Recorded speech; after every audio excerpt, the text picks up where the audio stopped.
ইন্নাল হামদুলিল্লাহি নাহমাদুহু ওয়া নুসাল্লি আলা রাসূলিহিল কারীম আম্মা বাদ ফাআউযু বিল্লাহি মিনাশ শাইতানির রাজিম বিসমিল্লাহির রহমানির রহিম।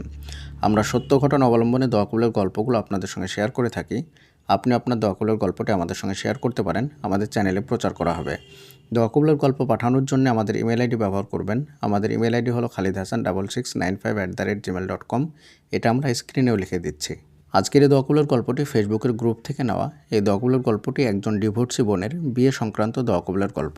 এই দোয়া কবুলের গল্পটি এমন অসম্ভব বিষয় দোয়া কবুলের গল্প, যেটা শোনার পরে আপনি বিশ্বাসই করতে পারবেন না যে আল্লাহ তাআলা এইভাবেও দোয়া কবুল করে থাকেন। চলুন দোয়া কবুলের গল্পটি শুরু করা যাক। যিনি এই দোয়া কবুলের গল্পটি লিখছেন, তিনার 14 বছর বয়সে বিয়ে হয়ে যায়। তিনি বাড়ি থেকে পালিয়ে গিয়ে 14 বছর বয়সে বিয়ে করেছিলেন। তারপরে মাত্র 17 বছর বয়সে তিনার ডিভোর্স হয়ে যায়। মানে তিনি 3 বছর সংসার করেছিলেন, তারপরে তিনার ডিভোর্স হয়ে যায়। তারপরে তিনি 17 বছর বয়সেই বাবার বাসায় চলে আসেন। এরপরে তিনি 17 বছর বয়সে হেদায়েত পান। তিনার বাসার পাশেই মার্কাজ মসজিদ ছিল এবং সেখানে তালিম হতো। তিনি প্রতি সপ্তাহে নিয়মিত সেই তালিমে বসতেন এবং সেখানে গিয়ে তিনি তালিম নিতেন এবং তিনি আল্লাহর পথে অর্থাৎ তাবলিগেও গিয়েছেন। এইভাবে তিনি নিজেকে আস্তে আস্তে পরিবর্তন করেন এবং হেদায়েতের ছায়াতলে চলে আসেন। আর এই সময়ে তিনি নিজেকে পবিত্র রেখেছিলেন। আর এই সময়ে তিনি প্রতিনিয়ত আল্লাহ তাআলার কাছে কান্নাকাটি করে দোয়া করতেন এবং আল্লাহর পথেই তিনি অটল ছিলেন এবং আল্লাহ তাআলার প্রতি তিনি ভরসা করেছিলেন। শেষ পর্যন্ত 20 বছর বয়সে তিনার বিয়ে হয়। যিনার সঙ্গে তিনার বিয়ে হয় তিনার বয়স হচ্ছে মাত্র 21 বছর। অর্থাৎ তিনার যখন 20 বছর বয়স, তিনার বিয়ে হয় একজন 21 বছর বয়সী যুবকের সঙ্গে।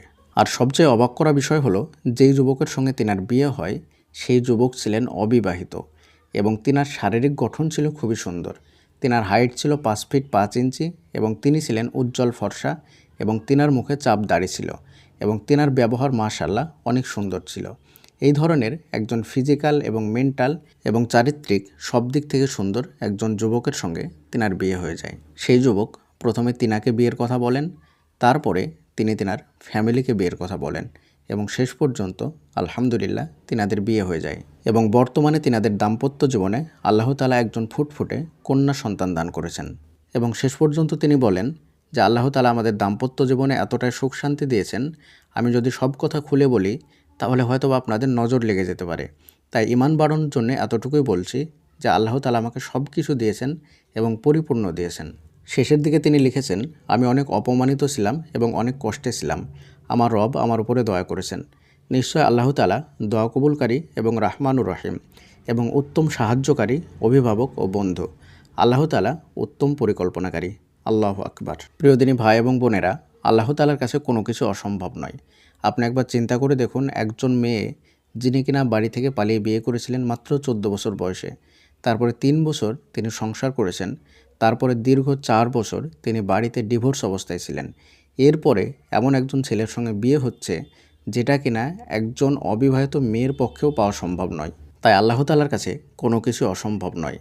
যাদের বিয়ে হচ্ছে না তাদেরকে আমি একটা উপদেশই দেব যে সবসময় নিজেকে পবিত্র রাখবেন এবং আল্লাহ তাআলার প্রতি ভরসা করবেন এবং ধৈর্য ধারণ করবেন।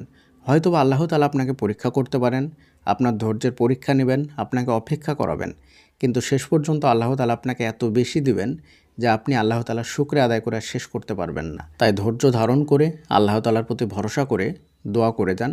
আল্লাহ তাআলা অবশ্যই আপনাকে এত বেশি দিবেন যা আপনি যেটা কখনো কল্পনাও করেননি।